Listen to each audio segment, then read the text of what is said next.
I think we're seeing a transformation because I think the Republican Party is getting back to the principles we should have stood for. Ted Cruz has never been elected to public office, but the Princeton debate champ and Harvard law grad is now heavily favored to replace retiring Senator Kay Bailey Hutchison. His primary campaign was viewed by many as a struggle between moderate Republicans and the Tea Party. Do you feel as though Congress is better or worse off the way it's working with those Tea Party members there?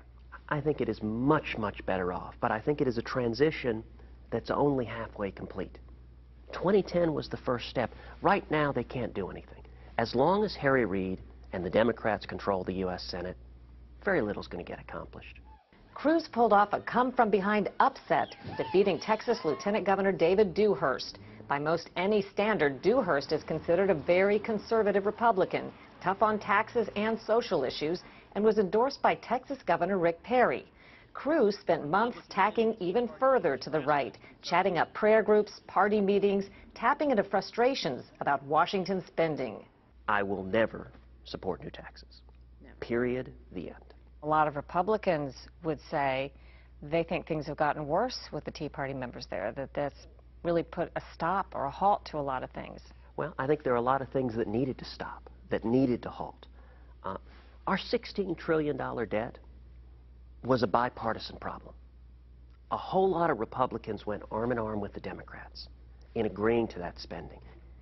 Do you feel like a lot of people out there are out to get the Tea Party? Oh, sure.